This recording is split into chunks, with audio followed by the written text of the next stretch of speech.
Bonjour à tous, merci d'être venus si nombreux à cette présentation d'Ionic. Donc je vois que le sujet passionne, c'est plutôt cool. Alors, rapidement pour me présenter. Donc moi je suis développeur évangéliste chez Streamdata.io, dont je crois d'ailleurs que j'ai quelques copains au fond. Je suis également, si vous avez vu la keynote ce matin, vous le savez maintenant, co-leader de Devox for Kids France, qui est une initiative super cool pour apprendre la programmation aux enfants. Et vous pouvez également me retrouver sur Twitter avec le compte qui va bien. Alors, on va commencer par une petite introduction avant de rentrer dans le vif du sujet et de vous parler plus d'Ionic pour que vous compreniez bien en fait pourquoi Ionic. Alors, je pense que le problème, il est plutôt clair pour tout le monde. Le problème du développement mobile à l'heure actuelle, c'est qu'il y a une multiplication des plateformes, que évidemment, ça va poser plusieurs problèmes en termes de coûts, parce qu'il va falloir, si vous avez absolument besoin d'avoir une application native et que vous ne pouvez pas vous contenter d'avoir une application mobile optimisée, une application web optimisée pour le mobile, il va falloir générer une application iOS, puis générer une application Android, puis générer une application Windows Phone. Il va falloir trouver les gens pour générer ces différentes applications, parce que je ne connais pas beaucoup de développeurs qui sont à la fois iOS, Android et Windows Phone. Il va falloir les maintenir, ces applications, parce qu'elles vont avoir des bugs, et puis elles vont avoir besoin de mise à jour. Et puis donc, il y a un certain coût de développement et en temps humain aussi qui est plutôt gênant. En général, on ne l'a pas, ce temps. Et donc, la solution qu'on a trouvée, c'est de se dire, voilà, il y a un langage, après tout, que tous les développeurs connaissent, c'est HTML. CSS, JS, bon, ça, plus ou moins selon le profil et les passions du développeur, mais HTML, tout le monde connaît. Donc pourquoi est-ce qu'on ne se repartirait pas de ça? Donc c'est comme ça qu'on est arrivé sur des solutions. Donc Apache Cordova est probablement la plus connue, mais PhoneGap est bien installé également. Des solutions de développement mobile hybride. Donc une application mobile hybride, c'est quoi finalement? C'est une application qui embarque un navigateur, ce qu'on appelle une WebView. Et donc toute la partie présentation va être dans la WebView. Et puis tout en dessous, tout le code généré va être généré à destination des plateformes cibles. Alors du coup, vous me direz, mais pourquoi une nouvelle solution? Puisqu'il y en a déjà 3, on vient de les voir. Alors, il y a une équipe en fait qui s'est dit à un moment, ouais, effectivement, ça marche bien, le développement hybride comme ça avec Cordova, ça passe, ok. Mais c'est pas parce que les mecs ils savent faire de l'HTML que en fait ils sont super bons en design, qu'ils ont toutes les compétences en termes d'UX, de design, de CSS et tout ça qui vont bien. Et on se retrouve avec des applications qui sont pas très belles. Donc qui fonctionnent, mais qui finalement vont pas avoir d'engagement parce que personne n'a envie d'utiliser une application moche. Et puis de l'autre côté, il y avait un framework qu'ils aimaient beaucoup, c'est Bootstrap. Et ce qu'ils aimaient dans Bootstrap, c'est le côté, ça marche partout, j'ai pas à me casser la tête à savoir si c'est déployé, si ça va être utilisé dans Chrome, dans Firefox ou machin, ça fonctionne. C'est bien documenté, c'est propre, les best practices sont là. Et donc ça, ils aimaient vraiment, ils avaient envie de faire quelque chose qui ressemble à ça, en fait, d'offrir un framework qui va nous permettre de faire du développement mobile hybride, mais un peu à la Twitter Bootstrap, avec des petits composants qu'on place comme ça, et puis en quelques minutes, finalement, on a une application qui marche. Et donc pour ça, ils se sont basés donc, sur 2 produits plutôt éprouvés. Ils ont repris Cordova pour la partie hybride, et ils ont pris Angular pour toute la partie front. Et donc, une application Ionic, finalement, ça ressemble à ça.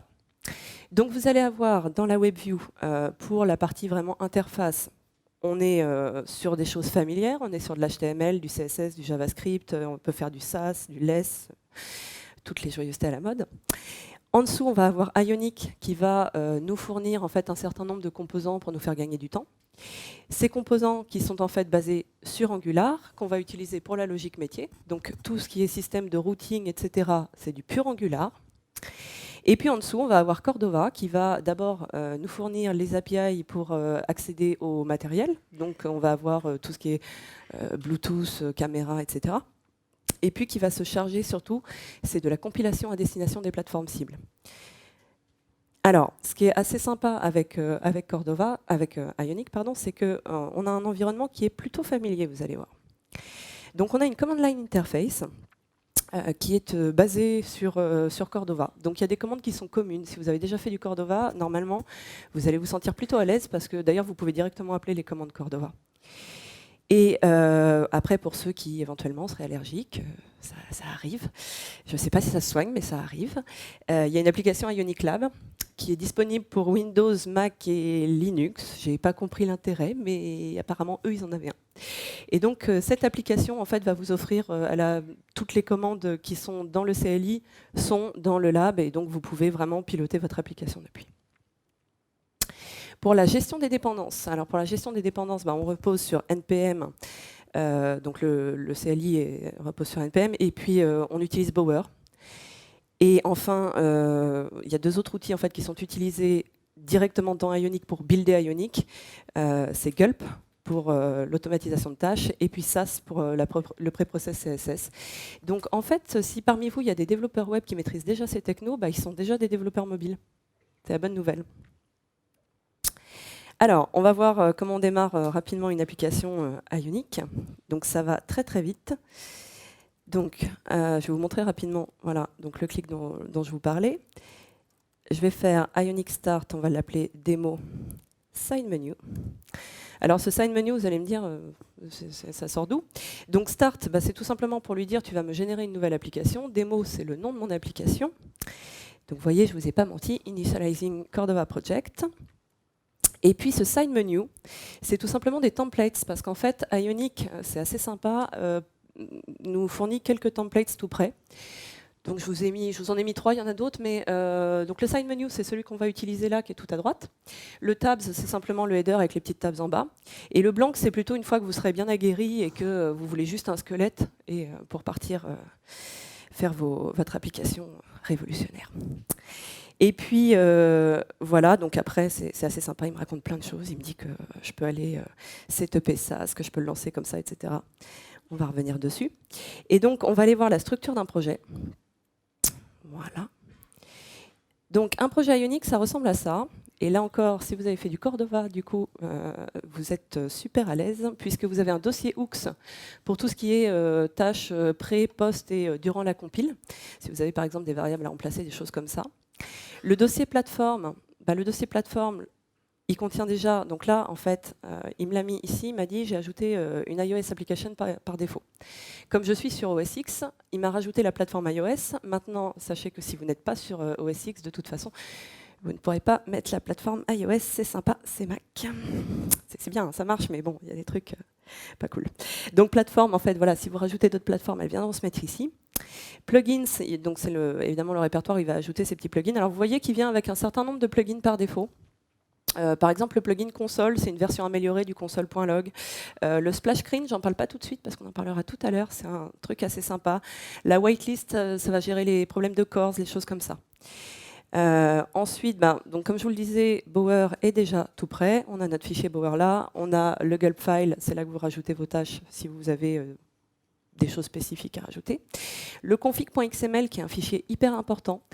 C'est un fichier qui va vous servir en fait à donner un petit peu la description de votre application pour le déploiement. Donc par exemple, quand vous la déployez sur les stores, vous avez besoin de mettre des ID, c'est là que vous allez les mettre. Si vous avez des prérequis, je ne sais pas, vous avez développé un jeu vidéo de course de voiture, donc c'est plutôt en mode portrait, c'est ici aussi que vous allez le dire. Donc c'est un fichier hyper important. Et en fait, le répertoire qui nous va vraiment nous intéresser, c'est le répertoire 3W. Nous, c'est ici qu'on va travailler. Dans le répertoire 3W, donc on a un index HTML, voilà, tout simple. Et puis vous voyez là en bas, j'ai un ng-app starter. Voilà, donc je suis vraiment sur une application Angular. Bon après il embarque Ionic. En fait dans Ionic il y a Angular de tiré en dessous. Cordova, et puis on a un fichier CSS vide, voilà, on ne va pas s'en occuper. IMG si vous voulez rajouter vos propres images dans l'application.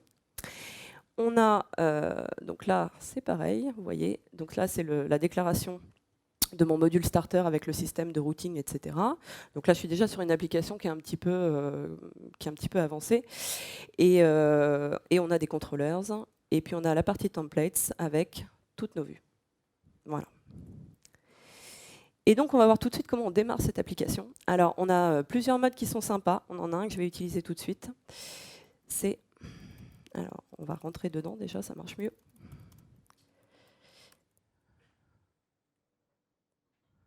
Voilà. Donc là, j'ai utilisé le mode serve-lab, qui est un émulateur dans le navigateur. Donc, vous voyez, j'ai accès à tout. Voilà. c'est plutôt sympa. J'ai la vue iOS, j'ai la vue Android, ce qui va nous permettre de constater qu'il y a des petites différences de comportement en fonction de la plateforme. Et puis, hop, on va revenir ici plutôt. Alors, par contre, il faut garder à l'esprit, c'est très pratique, notamment pour tout ce qui va être finalement plutôt des bugs d'interface, mais vous ne pouvez pas tout émuler, parce qu'évidemment, vous n'allez pas pouvoir émuler tous les comportements de votre téléphone ou de votre mobile. Donc, à ce moment-là, le mieux, ça va être d'utiliser Run. Run, ça va vous permettre soit de choisir votre émulateur, soit de mettre directement votre téléphone ou votre tablette et de faire tourner dessus. Et le truc qui va vraiment être intéressant, donc on a une option Live Reload, mais qui est en bêta. Elle fonctionne, mais des fois de manière un petit peu exotique. Et donc la fonction Live Reload, je pense que c'est suffisamment explicite. Je vais développer, je vais avoir le rechargement à chaud. Vous avez console C, -C-S pour avoir les logs console et serveur. Et puis alors surtout, le truc qui va vous sauver la vie. Le truc qui va vous sauver la vie, c'est ça. Inspect Devices. Donc, alors là, je vous ai mis la version Chrome, mais il y a la même dans Safari, il y a la même dans Firefox. C'est juste que personnellement, je préfère la console développeur de Chrome, et comme Chrome va beaucoup plus vite que Firefox et que j'ai pas que ça à faire d'attendre que Firefox se mette en marche.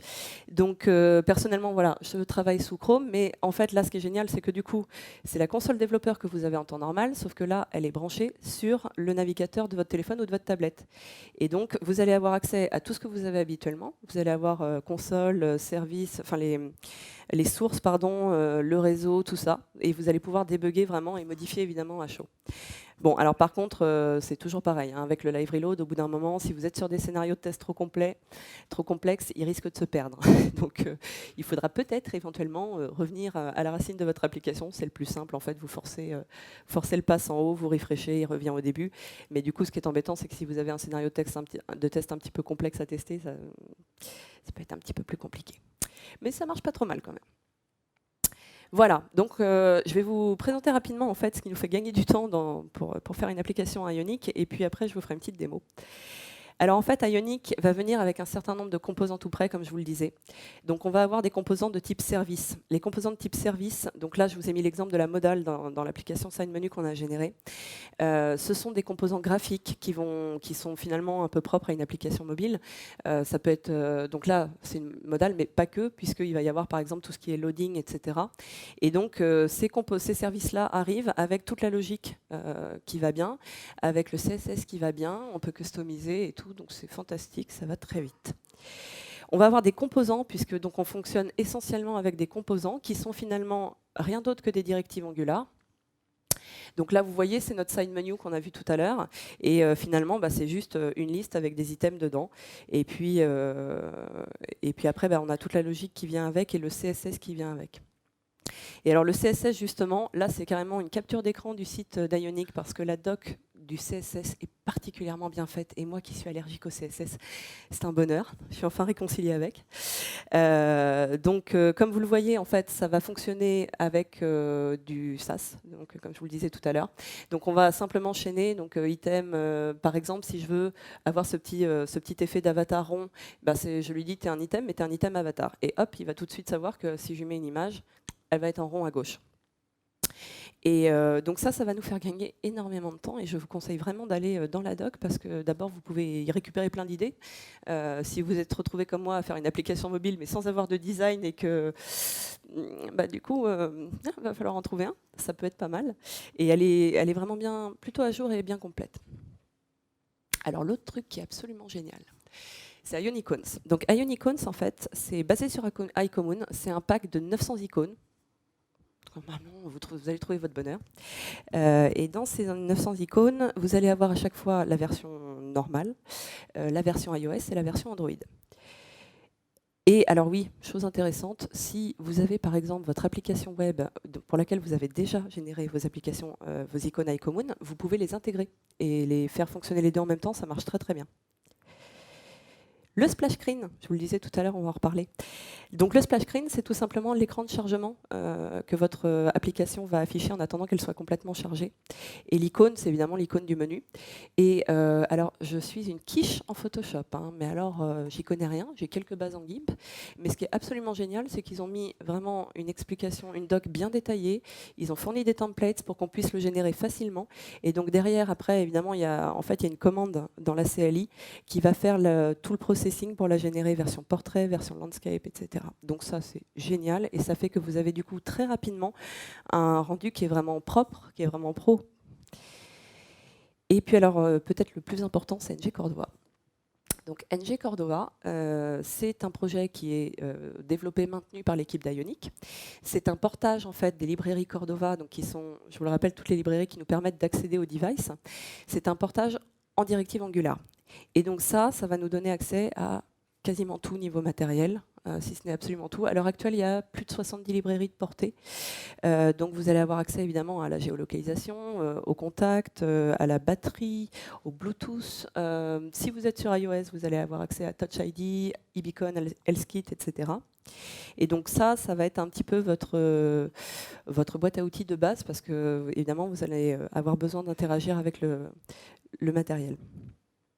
Donc voilà, on a assez parlé, on va faire une petite démo. Alors, mon application, elle tourne toujours. Et donc, je vous parlais tout à l'heure, je vous parlais des services. Alors, donc ici, nous sommes dans le contrôleur de notre application, le contrôleur principal. Et puis, je vois que j'ai, par exemple, donc j'ai mes fonctions de login. Et donc, il y a une modale qui s'affiche. Donc, pour mémoire, hop, on va revenir dessus. Voilà, donc j'ai ma petite, je vois que c'est une modale, j'ai mon petit close là, ok, très bien. Alors c'est pas mal, mais en temps normal, quand l'utilisateur se connecte, vous êtes d'accord avec moi, on va faire quelques petites vérifications d'usage. Et donc on pourrait imaginer qu'on a besoin d'un petit peu de temps pour faire ces vérifications et qu'on va vouloir le faire patienter. On ne va pas le laisser dans le vide à lui dire il se passe quelque chose, mais je ne te dirai pas quoi, je ne te dirai pas pour combien de temps. Donc on va lui rajouter un petit Ionic Loading ici.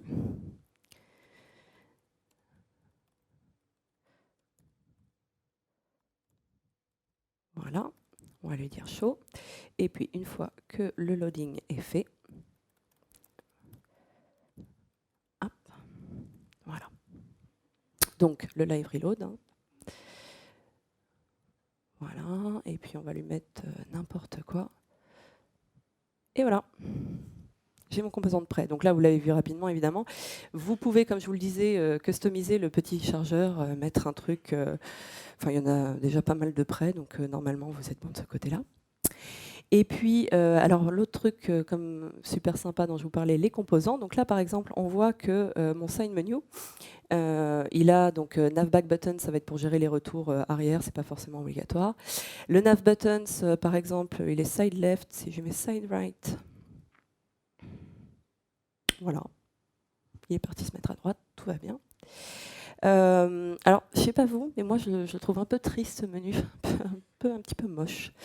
Donc, on va aller rajouter quelques petits trucs dedans. Par exemple, je verrais bien sur les playlists, j'ai envie de mettre une icône. Alors, ce que je vais faire, je vais commencer par lui dire, à mon item qui est là, je vais lui dire que maintenant, il est un item icon left. Ok, je reviens. Voilà. Donc, vous voyez, il a décalé le titre pour laisser la place à une icône. Bon, alors maintenant, j'ai une icône, mais je ne sais pas ce que je veux. Donc, voilà, j'aurais dû nettoyer mon... C'est pas grave. Hop, donc je vais sur Icons et puis je vais chercher musique, par exemple. Ça me paraît pas mal. On va prendre ça. Ion Music Note. Donc, je vais ouvrir une petite balise I ici. Voilà. Je vais lui dire, toi, tu es une icône et tu t'appelles Ion Music Note. Et quand je reviens, voilà.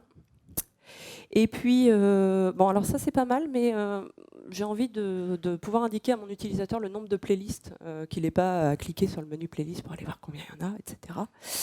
Donc, par exemple, je vais aller dans le contrôleur. Alors, mon playlist contrôleur, il a la liste des playlists. Donc là, pour la démo, on va faire un petit copier-coller. On a le droit, on est en démo. On va le mettre là. Et puis, du coup, dans le menu, je vais lui dire qu'on va rajouter ce qu'on appelle un badge. Alors, je vais tout de suite fermer mon span. On va mettre un badge. On va lui dire badge assertive, par exemple. Et vous le voyez, pour accéder à ma liste de playlists, eh ben, j'utilise des moustaches. Donc, on est sur de l'Angular pur. Voilà. Et maintenant, j'ai mon badge avec mon nombre de playlists. Mais en fait, assertif, j'aime pas trop. Donc, je vais mettre positif plutôt. Voilà. C'est déjà mieux. Voilà. Alors, je ne vais pas forcément vous faire beaucoup plus de démos de code parce que vous l'aurez compris, c'est de l'Angular. Donc, je n'ai pas plus de choses forcément spécifiques à vous montrer à Ionic. Par contre, j'ai plein de trucs à vous raconter sur ce qui va faire pour moi la très grosse différence entre Ionic et ses concurrents. Et donc, c'est le reste de l'écosystème, je dirais la plateforme autour. Alors, Vue. Vue, c'est une application géniale. C'est la petite application que vous voyez là, en fait, à droite. Donc, à gauche, c'est la plateforme Ionic. Donc, là, je suis logué avec mon compte, j'ai mes applications, etc. Et en fait, une fois que j'ai uploadé mon application sur la plateforme, j'ai un ID qui est généré. Et donc, je peux soit partager cet ID, soit carrément envoyer des invitations depuis la ligne de commande. Et les personnes qui ont l'application Vue d'installer sur leur téléphone, alors pour le moment, elle est disponible Android, iOS, pourront télécharger mon application, par la suite télécharger les mises à jour et donc la tester. Donc ça, c'est vraiment sympa, évidemment, pour avoir un feedback rapide. Vous êtes avec votre équipe et vous voulez, je viens de déployer un truc, tiens, teste et regarde si ça te va, ou si tu veux que je change le menu, ou etc. Et pour du coup avoir un feedback réel. Et alors ensuite, le très gros morceau, c'est plateforme. Donc plateforme qui est en bêta pour le moment, qui est sortie de l'alpha récemment. Plateforme, c'est un ensemble de services qui a vraiment pour but de faciliter finalement l'industrialisation de nos applications. Et pas forcément que d'ailleurs, on va le voir tout de suite. Alors le premier service de plateforme, c'est User. Et User, en fait, il va prendre en charge toute la partie authentification et management. Donc il va vous fournir, finalement c'est des services, hein, vous les ajoutez comme plugins, etc. Et donc ce sont des services qui vont vous aider à gérer de manière intuitive tout ce qui est authentification native, entre guillemets, mais également via des providers hôtes comme Twitter, Facebook, Google, etc. Quand ils disent management d'utilisateurs, c'est qu'ils vont aussi vous aider à sauvegarder toutes vos préférences utilisateurs. Donc si vous avez un utilisateur qui utilise votre application, mais sur sa tablette et puis sur son téléphone, et du coup, vous voulez que ces préférences soient sauvegardées et partagées, ils vont prendre ça en charge. Donc ça va déjà un peu nous faciliter la vie. Push. Alors, je pense que tout le monde dans la salle sait ce qu'est le push. Est-ce qu'il y a des gens qui ne savent pas, éventuellement ? Le push est hyper important parce que c'est ce qui va permettre, c'est ce qui va engager vos utilisateurs. C'est ce qui va leur dire « Hey, il se passe des trucs sur mon application, tu devrais venir voir, même quand elle est fermée. » Sauf que le push, jusqu'ici, c'était plutôt galère à faire parce que si vous voulez faire du push en fait, sur Google, il faut passer par GCM. Et si vous voulez faire du push sur iOS, il faut passer par APNS. Dans chaque cas, il faut faire la config qui va bien, etc. Et donc, c'est plutôt casse-pied. Et l'idée d'Ionic, c'était de créer une push API qui est vraiment, qui vient se mettre au milieu, qui va nous faciliter la vie, qui va gérer toutes les configs qui vont bien derrière, qui va faire ça pour nous. Et donc, ce qui va être sympa, c'est qu'on peut publier depuis le serveur, depuis la CLI, pour faire les tests, ça c'est génial. Et depuis le dashboard que je vous ai mis tout à l'heure, qu'on voyait à côté de Vue. Et encore mieux, c'est qu'avec la gestion des utilisateurs de tout à l'heure, on va pouvoir faire des user profiles et on va pouvoir faire du push targeté par user profile. Donc on va pouvoir tester, en fait, avoir des user profiles dev et faire des push de tests sur les devs. Analytics. Alors Analytics, c'est hyper intéressant. C'est un peu espion, c'est un peu limite, mais Analytics, c'est tout simplement que ça va nous permettre de traquer le comportement de nos utilisateurs. Alors, vous en avez besoin parce que tout simplement, ça va vous permettre de savoir, par exemple, combien d'utilisateurs max j'ai eu au même moment, combien reviennent, combien ne reviennent pas. Pour ça, vous allez avoir des événements qui sont préenregistrés. Donc, il y en a 3. Il y a le chargement, le clic et puis le changement d'état, puisqu'on est en Angular. Hein, donc, changement d'état, paf, on on log. Mais vous avez la possibilité de rajouter vos propres trackers. Et là, ça va devenir intéressant parce qu'on peut tout à fait imaginer que vous avez, je sais pas, vous avez refactoré un écran, vous l'avez pushé sur une partie de vos utilisateurs et puis vous voulez voir si cette nouvelle interface, ça marche bien ou si vous vous êtes complètement planté. Bah, avec le tracker, vous allez pouvoir voir le parcours de l'utilisateur et du coup, vous allez pouvoir rectifier la donne si vous voyez qu'il ne fait pas du tout ce que vous pensiez qu'il allait faire et que du coup, le pauvre, il est complètement perdu dans l'application. Et donc après, on a aussi deploy. Alors deploy, ben, je pense que c'est plutôt clair, c'est de l'intégration continue. Et là encore, ce qui est super sympa, c'est qu'on a des deploy channels. Donc par défaut, on va avoir production, staging et dev, mais on peut en rajouter. Ça va nous permettre de déployer rapidement une nouvelle version sur les stores. Ça va nous permettre également de rollbacker tant qu'il n'y a pas eu de modif binaire, tant que c'est que du front. Et puis surtout, c'est toujours pareil, on va pouvoir faire du deploy ciblé. Donc on va pouvoir déployer que aux bêta users, etc. Package. Alors, package, eh bien, vous vous souvenez tout à l'heure quand je vous ai dit voilà, j'ai généré mon application, il m'a rajouté la plateforme iOS, mais si vous n'êtes pas sous OS X, iOS, vous oubliez. Et bien, package, il va faire ça pour vous. Package, en fait, il va permettre de rapidement, facilement partager son app file. Donc, il va générer l'IPA et l'APK. Ça va vous permettre du coup de les uploader, même si vous n'avez pas de, même si vous n'avez pas de Mac finalement pour compiler l'application. Alors là, on sort de plateforme, mais ça fait partie des trucs assez sympas, je trouve, notamment, ne serait-ce qu'en termes d'esprit en fait, de l'équipe. Market, c'est un site qui va regrouper, qui est divisé en 3 parties. Vous avez les starters, les plugins et les thèmes. Donc les starters, c'est un peu, c'est des petits exemples démos. Donc c'est plutôt pas mal quand vous avez, je sais pas, vous avez un doute, vous voulez faire de l'internationalisation, mais vous savez pas trop comment on fait. Vous avez lu un peu de doc, mais vous aimeriez bien voir un exemple. Vous allez avoir ça dans les starters. Dans plugin, c'est plutôt, vous n'avez pas envie de réinventer la roue, hein, donc vous avez envie de mettre, donc là par exemple on a le lock screen, ça pourrait être une timeline ou des choses comme ça. Dans plugin, vous allez avoir des exemples des plugins à télécharger que vous pouvez intégrer. Les thèmes, bon, voilà, je pense que c'est plutôt clair. Hein, comme je le disais au départ, on n'est pas tous des bêtes en CSS et en design de manière générale. Et en fait, ce qui est sympa, pourquoi ils ont fait ça? C'est parce que sur 2013, plutôt 2014, avec l'adoption massive du framework, ils se sont aperçus qu'il y avait plein de développeurs qui publiaient comme ça des starters, des plugins, etc., un peu partout. Et notamment sur des plateformes qui leur prenaient 50% de commission. Et ils ne trouvaient pas ça très très cool. Donc ils ont dit, on va tout regrouper, et puis ça va être 0% de charge. Voilà. Donc il y a des applications qui effectivement sont payantes, plus ou moins chères, à vous de voir si ça vaut le coup. Mais en tout cas, derrière, le développeur est rémunéré complètement dessus. Plutôt sympa. Creator. Alors, Creator, j'aime pas trop ce truc en fait. J'aime pas trop ce truc, mais je pense qu'il peut avoir une utilité et c'est pour ça que je l'ai mis. Alors eux, par contre, ils en sont fous. Hein. Ils en sont dingues, ils n'arrêtent pas d'en parler, ils sont à fond dessus. C'est un vieux projet qu'ils avaient démarré en 2014, qu'ils avaient mis un petit peu de côté, et puis que là, ils ont ressorti des cartons à la fin de l'année dernière, puis alors là, ils sont à fond. Creator, en fait, j'appelle ça du move. C'est vous prenez des petites briques comme ça, puis vous cliquez déposer, puis hop, il y a une application. Personnellement, je doute que ça génère réellement une application avec une complexité moyenne de manière fonctionnelle, mais bon. Eux, ils ont l'air d'y croire en tout cas, donc ils veulent un petit peu partir à la conquête des marketeurs, tout ça. Vous savez, les gens avec qui on est vachement copains. Je sens qu'il y a des gens qui sont très copains. Par contre, en fait, je pense tout simplement que ce truc a une utilité pour nous. C'est que quand vous êtes face justement à ces super amis du marketing, ouais, mais alors moi, tu vois, je veux que le bouton il soit là et machin, et le mec il sait pas vous expliquer ce qu'il veut.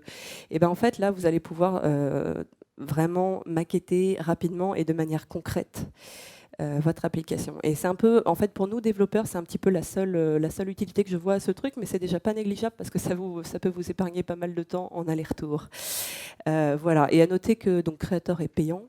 Maintenant, la version gratuite, vous avez le droit à une application qui est d'office rendue publique. Mais bon, si c'est pour faire du brouillon et jeter après, vous vous en fichez un petit peu. Alors. Donc jusque-là, nous étions dans le monde merveilleux de la théorie, où tout se passe toujours bien, et moi j'aimerais bien aller vivre en théorie. Maintenant, on va parler du monde fantastique de la pratique. Alors, je ne fais pas de front depuis très longtemps, hein. Moi, je suis un back-end qui s'est retrouvé à faire du front quand j'ai intégré une start-up. Mais j'ai compris un truc, c'est que quand on fait du front, il faut avoir des poneys.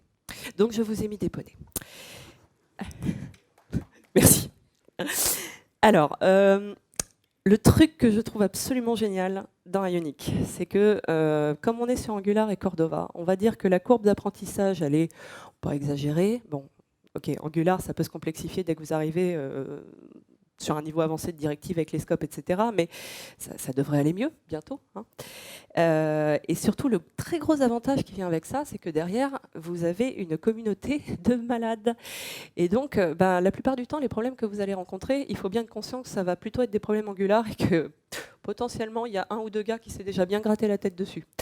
Donc ça va être plutôt bien parce que vous allez gagner pas mal de temps, on va dire, à débugger.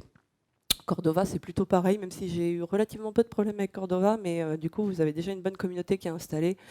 Voilà. Et puis, en plus, on est sur de l'HTML, donc on est à la maison, quoi, hein. C'est plutôt familier, à débugger, a priori, on sait faire, tout va bien. Alors maintenant, le truc super sympa, c'est ça. Parce que quand vous voulez installer Ionic, alors déjà, c'est NPM, donc il vous faut Node. Bon. Ensuite, si vous êtes sur OS X et puis que vous voulez faire de l'iOS, il va vous falloir Xcode, puis il va vous falloir iOS. Et puis ouais, mais je vais faire de l'Android, je ne peux pas passer à côté d'Android. Ok, alors il me faut Java, puis il me faut Android. Android à installer, c'est une merveille, c'est un délice, ça prend 2 heures. Ensuite, il va me falloir Bower. Et puis, voilà. Donc, je vous conseille fortement d'avoir une très bonne connexion, une très bonne machine, d'éviter sous Windows. Il y a des gens qui l'ont fait. Il y a des gens qui ont regretté d'avoir essayé. Voilà. Non, mais a priori, ça marche, hein. En plus, là, ils sont partis à fond sur l'intégration Windows. Donc, il y a même des templates Visual Studio maintenant. Wouhou! Mais ça peut être compliqué. Et alors, si vous êtes sous Linux, alors là, c'est encore plus de fun. C'est tellement fun qu'il y a un mec qui a fait un script. Parce qu'en fait, il manque des librairies. Alors, je ne vous conseille pas de dérouler le script tel quel, parce que vous avez très probablement déjà des choses de setuper sur votre environnement de dev, notamment votre Java Home ou des choses comme ça. Je vous conseille simplement de le reprendre étape par étape, en fait, et d'aller voir ce qui manque et de faire un coup d'apt-get pour compléter. Et ça devrait plutôt bien se passer dans la plupart des cas. Maintenant, sur le côté plus pratique de la chose. Alors, je vous le disais, ils sont tout fous. La doc de Twitter Bootstrap, ils trouvaient ça tellement génial, ils voulaient la même et tout. Ok, super. Alors, c'est vrai que la doc, elle est plutôt complète. Par contre, elle n'est pas toujours à jour, et notamment pour NG Cordova. Donc, NG Cordova, si vous vous souvenez, c'est le portage de librairie Cordova dont je vous ai parlé tout à l'heure, qui est un projet qui est maintenu par Ionic. Mais en fait, les mecs, ce qu'ils ont fait, c'est qu'ils ont dit, OK, alors on va porter les directives, on va porter les librairies Cordova en directive. Ils ont fait un fork de la doc, puis après, ils n'ont pas touché. Donc, vous ne regardez jamais la doc pour NG Cordova. Vous allez systématiquement sur le GitHub du plugin qui vous intéresse. Parce que sinon, très probablement, ce qui va se passer, c'est que le nom que vous allez rajouter quand vous allez faire Cordova plugin add, le nom du plugin, ça va être le nom du plugin Cordova et pas du plugin NG Cordova. Alors, les différences de fonctionnement sont mineures, mais elles sont là quand même. Donc voilà, ça c'est plus particulièrement vrai pour NG Cordova, et puis bon, ouais, des fois il y a des petites coquilles, mais on va pas trop les gronder parce qu'on fait pas forcément beaucoup mieux. Donc je vous le disais, il y a beaucoup de directives Angular qui ont été intégrées, donc tout ce qui est NG Show, etc. Par contre, il y a des choses qui ne sont pas toujours bien terminées. Alors là, pour le coup, c'est pas du Angular, mais par exemple, la directive Bluetooth, le start il est codé, mais pas le stop. Donc au bout d'un moment, je pense que vous allez avoir des petits problèmes de batterie sur votre device, mais voilà. Et puis, donc effectivement, alors bon, ça c'était vrai jusqu'à il n'y a pas longtemps, ça l'est un petit peu moins maintenant. On avait des livraisons très régulières pour suivre les versions d'Angular. Par contre, ça ne les gênait pas du tout d'avoir des bugs ouverts depuis des mois et des mois. Vous savez, tout à l'heure, quand j'ai modifié le bouton, que je l'ai mis à droite et tout, mais j'ai pas mis le menu à droite. Non, parce que ça marche pas très bien, donc c'était pas la peine de se faire un effet démo. Ou alors, il y a le super exemple du ng-show, ng-hide. Alors, si vous n'avez pas fait d'Angular, je vous explique vite fait. Le ng-show, c'est je mets un booléen et je dis à Angular, tu me montres mon composant si le booléen, etc. Très bien. Le ng-hide, vous avez compris ce que ça fait. Le ng-hide, il ne fonctionne pas. Donc, des fois, il faut un petit peu trouver d'autres solutions, un petit peu moins élégantes, je dirais. Mais bon. Donc en résumé, Google est votre meilleur ami, vous allez y passer un petit peu de temps. Mais voilà, comme je vous disais tout à l'heure, vous avez deux communautés plutôt aguerries et surtout de taille conséquente derrière vous, donc en principe, ça devrait bien se passer. Alors avec tout ça, est-ce qu'on est prêt pour la prod, vous allez me dire? Bon, alors, il y a des applications en prod, hein. Il y a même un showcase dont je vous ai mis un petit exemple ici. Il y a quand même du lourd qui est parti en prod avec Ionic parce que vous avez l'application des bus de New York. Vous allez avoir l'application des Jeux Olympiques de Rio. Il y a Adobe qui a Adobe Social qui est en prod avec Ionic. Voilà, donc je pense qu'on peut y aller, hein. C'est plutôt des gens sérieux a priori. Par contre, gardez à l'esprit une chose, c'est que la team Ionic, elle en a rien à faire des vieux devices. Elle n'est pas là pour... voilà, elle, son but, c'est que le W3C règne sur le monde. Donc, elle va pas s'amuser, elle va vraiment aller en fait vers les navigateurs optimisés et elle va pas faire de rétro-support. Donc, le support commence en iOS 6, en Android 4.1 et en Windows 8. Et plutôt que, donc, comme je vous disais, ils font pas de rétro-support et ça risque plutôt d'aller dans l'autre sens. C'est-à-dire que très régulièrement, ils regardent en fait l'état du marché, le nombre de devices par version d'OS, il est plus vieux, au revoir. Alors, ça peut ne pas être un problème pour votre application, hein, mais soyez conscient qu'il y a cette limitation quand même. La plateforme, vous savez, le super truc dont je vous ai parlé, qui fait tout, hein, qui fait user, deploy, analyze, etc. Fait pas le café, mais c'est pour bientôt. C'est gratuit, mais c'est gratuit durant la bêta seulement. Voilà. Et évidemment, à un moment, ces gens-là, il faut qu'ils fassent de l'argent, hein. Ils ne vont pas vivre pour la beauté du code, même si c'est des passionnés. Bon, maintenant, alors, ce qui est sympa, c'est qu'ils ont annoncé les pricing, mais donc ils rentreront en vigueur qu'une fois sortis de la bêta, mais surtout, ils ont dit, si vous pensez que c'est complètement déconnant et que ça ne va pas du tout avec vos cas d'usage, surtout vous nous contactez. Nous, on a sorti ça, mais on veut votre retour. C'est un truc qui est assez agréable, en fait, c'est que de manière générale, dès qu'ils sortent des trucs, par exemple, plateforme, avant de sortir de bêta, tous les produits étaient en alpha séparément, et les mecs, ils nous ont dit, bon, vous le mettez surtout pas en prod, hein, ça c'est pas sec, faut pas utiliser. Par contre, on veut vos retours. Si vous vous en servez, mais n'hésitez pas, venez vers nous. Et donc je dirais qu'on peut partir en prod, mais alors dans tous les cas, je pense que le cas d'usage qui est merveilleux, c'est si vous avez un prototype à faire, parce que si vous êtes déjà du coup Angular et Cordova, bah alors là, vous allez aller super vite à sortir une application qui va vraiment avoir un beau look and feel, qui va être plutôt fonctionnelle, etc. Et par exemple, pour une avant-vente, ça peut être top. Pour vendre un petit produit en interne, un petit projet, vous pensez que ça pourrait être sympa et que ça pourrait révolutionner votre société, vous pouvez le faire rapidement avec Ionic. Alors maintenant, on va parler de l'avenir. Donc l'avenir, évidemment, c'est Angular 2. Alors, Ionic 2.0 est en bêta pour le moment et je ne vous en ferai pas de démo parce que la dernière fois que j'ai essayé de passer mon CLI en bêta dimanche, j'avais plus de NPM. Ça a tout pété. Voilà, donc j'ai réinstallé mon NPM et j'ai mis le CLI en version stable. Et je me suis dit que voilà. Donc de toute façon, il n'y a pas grand-chose pour le moment. Par contre, l'équipe travaille vraiment très très fort dessus. Donc pour vous donner une idée, alors effectivement, on va dire jusqu'à tout début janvier, on avait des releases très très fréquentes sur la une. J'ai peur que maintenant ce soit épisodique et que donc les corrections de bugs qui sont ouvertes depuis un moment, à mon avis, si New York Bus et Rio n'a pas ce problème, on ne les verra pas. Par contre, ils sont à fond. Il y a une à deux pré-release du coup d'Ionic 2 par mois en ce moment depuis le début de l'année. Alors évidemment, on va bénéficier de toutes les améliorations d'Angular. Donc le système de navigation, on va le retrouver. Et ils en ont profité pour améliorer pas mal de choses. Alors ce qui est hyper intéressant en fait, c'est que je ne vous l'ai pas dit, je gardais ça pour la fin. L'équipe d'Ionic, c'est des anciens d'Angular en partie. Et donc, du coup, ils communiquent beaucoup entre eux. Et c'est pas mal parce que l'équipe d'Ionic a fait un retour à l'équipe d'Angular en disant voilà, nous, votre truc, c'est bon, quand on l'a éprouvé. Et puis ça et ça et ça, c'était galère. Et du coup, l'équipe d'Angular a fait la même chose, a fait un espèce de feedback en leur disant je pense que ça, vous allez pouvoir profiter de l'optimisation, etc.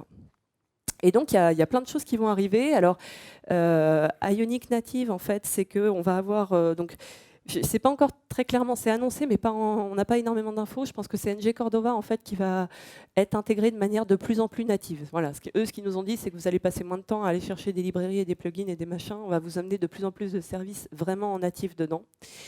On va avoir un nouveau système de theming, puisque vous savez tout à l'heure quand je faisais badge assertive, opinion badge positive, bon, bah, tout ça, à l'heure actuelle, vous pouvez déjà l'overrider. En fait, comme c'est du SAS, vous changez les codes couleurs, mais apparemment, ils vont encore nous faciliter la tâche pour que ce soit vraiment plus facile. Ce qu'on appelle platform continuity, ça c'est le truc qui est hyper important pour eux, c'est le fait que quand votre application elle est déployée, le look and feel, c'est celui de la plateforme de destination. Donc, si vous êtes sur iOS, ça va être un look and feel iOS. Si vous êtes sur Android, un look and feel Android. Et ça, c'est hyper important pour eux. Ils appellent ça Code Once and Run Everywhere. Ça doit vous rappeler quelque chose. Et donc, concrètement, ça va se traduire dans la version 2 pour Android par le support de Material Design. Mais ils n'ont pas oublié iOS parce qu'ils ont fait pas mal d'optimisation aussi de ce côté-là. Évidemment, on va avoir le support de TypeScript. Le support de CS6, on va avoir un meilleur système d'animation. Et puis, alors, ils nous ont encore annoncé pas mal de choses. Par exemple, on va avoir plusieurs versions pour le theming. Donc, on va pouvoir, pour le moment, on n'en a qu'un, mais on pourra avoir un mode nuit et jour ou des choses comme ça, par exemple. Voilà. Et puis, ah oui, on a Ionic 3.0 avec encore plus d'icônes. Bon, voilà, plutôt sympa. Alors, maintenant, pour aller plus loin, je vous ai mis en fait... je vous ai mis les blocs de référence. Donc les 4 premiers sont en anglais, le dernier est en français, c'est celui de ma copine Stéphanie Moalik, avec qui originalement j'ai monté ce talk il y a quelques mois pour le DevFest, qui n'a pas pu être là. Donc ça c'est vraiment, on va dire que quand j'ai un doute, quand je veux faire un truc, je commence par aller voir ces 4-là. Puis après, si éventuellement j'ai pas ma réponse, mais ça arrive pas souvent, je vais voir ailleurs, mais c'est plutôt la référence. Et puis à côté, donc, vous avez les comptes Twitter des créateurs d'Ionic. Ionic Framework, le compte officiel du framework, évidemment, et Ionitron qui vous donne l'état du framework, de son déploiement, etc. Et le truc que j'aime assez bien, que je ne vous ai pas mis là, mais il y a un Slack. Donc, si vous avez des questions, en fait, vous pouvez rentrer directement en contact avec l'équipe d'Ionic via le Slack. Par contre, pensez juste qu'ils ne sont pas tout à fait sur le même continent que nous. On a un léger décalage horaire, donc si votre réponse est urgente, je vous conseille plutôt de passer par Google. Mais voilà. Et c'est tout pour moi. Il nous reste exactement 3 minutes 30 pour les questions. Et normalement, vous avez des micros sur les côtés que je vous invite à rejoindre si vous avez des questions. Bon, ou alors j'ai été très très claire et du coup... et ben voilà, c'est tout pour moi.